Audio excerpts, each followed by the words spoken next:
Is when a Mason joins the lodge, he first enters into what is called the Blue Lodge. And the very first thing that every Mason is required to do is to go through an initiation ceremony. It's called the Entered Apprentice Degree. And in that initiation ceremony, he will be stripped of much of his clothing. A blindfold will be placed over his eyes. A noose will be placed around his neck. And he will be brought to the door of the Masonic lodge. And there a person will greet him and usher him in, and there he will come before an altar. And every Mason stands before an altar, and there behind the altar is a man called the Worshipful Master of the Lodge. Today we find that when the new member joins the organization, he kneels, he's blindfolded, he's bare-breasted, and the Master of the Lodge touches his left breast with a sharply pointed sword. And they are then required, with this blindfold over their eyes, to take a blood oath not to reveal the secrets of Masonry, or they will lose their life.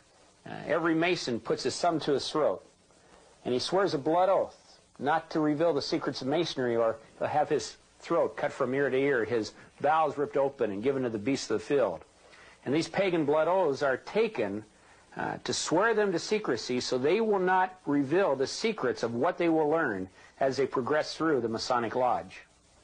Now, most men will go into the Scottish Rite and progress on through 32 degrees, and in each one of those degrees, they give worship to different gods and deities, Egyptian gods, Persian gods, Greek gods, and they go through a series of rituals. Now, much of this is covered up by symbols and allegories, so that Masons, as they go through it, don't fully understand what they're doing. In the blue degrees, an initiate is initiated into the Egyptian trinity of the ancient mysteries of Egypt.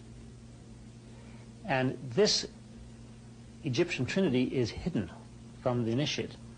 He does not know at all what he is being initiated into. It's not even mentioned. But if they would read their authoritative books which explain the symbols and the allegories, it becomes very obvious what they're involved in. They're involved in pagan, idolatrous worship, much of it based upon the Kabbalah, which is the ancient Jewish book of the occult. It is based on Egyptian paganism. Believing Christians accept the fact that God exists in a trinity of three persons. That is, Father, Son, and Holy Spirit.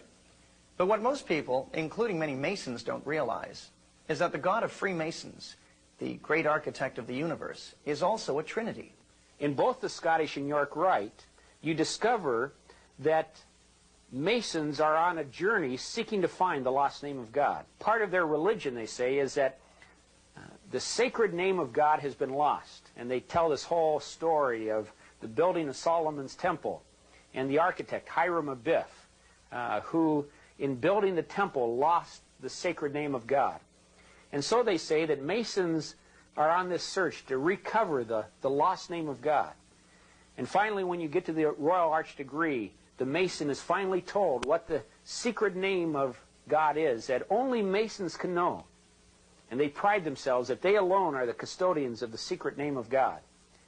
And that name can only be whispered among Masons by three Masons, each saying a syllable. The name is Jobulon. Jobulon. It is a combination of three words, Jehovah, Baal, and Osiris, the Egyptian sun god. Yah, Bel, On. Yah, Bel, On. Yah.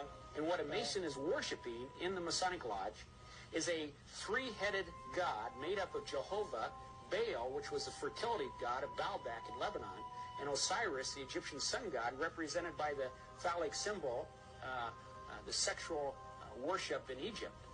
And they have combined this into a three-headed and say that is the Masonic God they worship. And say that is the Masonic God they worship. And say that is the Masonic God.